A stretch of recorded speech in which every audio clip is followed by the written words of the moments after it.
tere tulemast Unimaxi töökotta.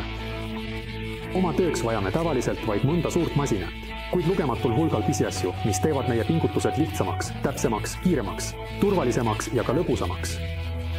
Ja just mõnele sellisele detailile, millest koosneb hästi varustatud töökoda, keskendun ma järgnevatel minutitel.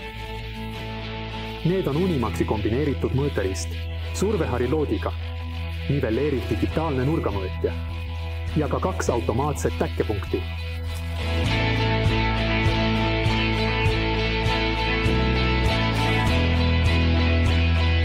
See kombineeritud mõõteriist on legendaarse Laro ja Starreti tööriista õnnestunud koopia, mille ta leiutas juba 1878 aastal. Tööstuspatent kehtib aga vaid paarikümne aasta jooksul, seega leiate täna originaali kõrval, mis maksab meeletult, rohkem või vähem õnnestunud koopiaid. See on tõesti väga korralik teostus, mis maksab vähem kui 20% originaali hinnast. Kuulete õigesti, see maksab vähem kui viiendiku.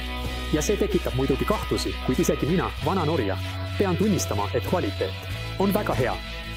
Muide, nurkade ja keskpunkti leidmise tööriista täpsuses veendute kergesti. Asetage nurk sirgele servale ja tehke selle järgi joon. Seejärel pöörake see ümber ja joon peab kattuma. Kui see nii ei ole, siis ei ole nurgal täisnurk. Keskpunkti leidmise tööriista täpsust saab kontrollida eelnevate sammudega. Tehke joon, pöörake tööriista kolmandiku ringi võrra, see tähendab umbes 120 kraadi ja tehke teine joon. Pöörake tööriista uuesti 120 kraadi ja kolmas joon peab lõikuma eelmiste kaheristumiskohas.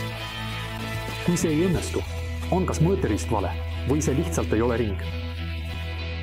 Kombineeritud mõõteriista Unimax saab kasutada 100 erinevaks otstarbeks, kõige sagedamini nurgikuna välisservade ja sisemiste nurkade mõõtmiseks, ning lisaks 90 kraadile näitab see, ilma ümberseadistamiseta ka 45 kraadi.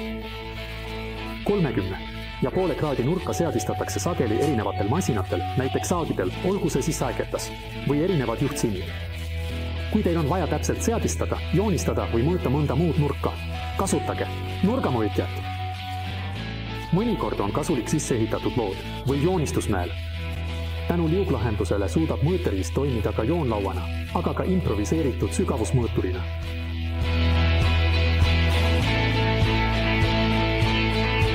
Turul leiate veel palju odavamaid versioone, kuid tavaline alumiiniummalmi ja terase asemel ei toimi ning kõik rikub kohutav töötluskvaliteet.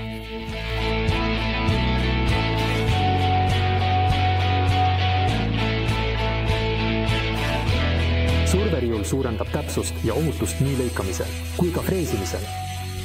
See on mõeldud masinatele, millel on standardne soon laiusega 3/4 tolli, milles laienevad 2 plastkivi. Painduvad lamellid võimaldavad toorikul liikuda läbi riiuli ja paralleelse juhtsiini või laua vahel, millele see pidevalt surub. Igasugune tooriku kõrvalekalle juhtpindadest tähendab soovimatut muutust lõppmõõtmetes, aga ka tagasilöögi ohtu. Sellel riiulil on lisaks magnetriba, lood ja pöörlev nurgamõõdik. Milleks see hea on?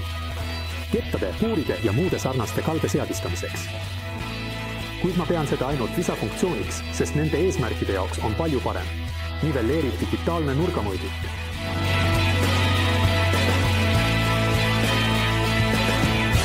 Nivelleeriv seetõttu, et see mõõdab nurki ainult vertikaalse ja horisontaalse tasandi vahel. Nurklihvija puhul mõõdab see kaldenurka, kuid mitte lõikenurka. Kuidas see töötab? Lülitan karbi sisse, lülitan suhtelisele nullile, panen lauale ja nulli. Seejärel kinnitan selle integreeritud magneti abil ketta, padruni või isegi otsepuuri külge ja kallutan masina osa seni, kuni ekraanil on soovitud nurk. See on imeliselt kiire ja täpne. Kinnitan kalde ja valmis. Nendest väikestest tööriistadest kasutan seda kindlasti kõige sagedamini. Masinate reguleeritavad piirajad on küll toredad, kuid mitte ilmaasjata ei öelda, usalda, aga kontrolli.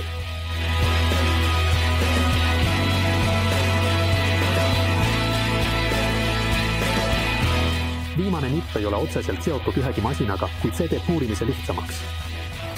Automaatne märkimisnõel asendab paljudel juhtudel klassikalise märkimisnõela ja haamri kasutamine jääb täiesti ära. Märkimiseks piisab seega ühest käest. Automaatsete märkimisnõelte mehhanism töötab sarnaselt käsitsi klammerdajatega. Surute vedru alla seni, kuni päästik hüppab üle ja vedru laseb lööknõela vastu otsa. Erinevatel märkimisnõeltel on erinev löögijoon. puidu jaoks piisab väiksemast, metallide jaoks suuremast. Metalli märkimisnõelal on ka kõvem ots. Seega ei ole hea mõte neid kahte märkimisnõela omavahel vahetada. Puidu jaoks mõeldud märkimisnõela kasutamisel terase peal rikute selle ära ja metalli märkimisnõelaga teete puidu sisse liiga suure lohu. Kui ma seda auku üldse lohuks saan nimetada. Igal juhul on need paljudes olukordades kasulikud abivahendid, mille järele ma üsna tihti haaran. Kui mõni neist tööriistadest teid huvitab, leiate lingid allpool videokirjeldusest. Minu nimi on Toms Krzensk. Jätan teiega hüvasti ja ootan teid taas näha Unimaki töökojas.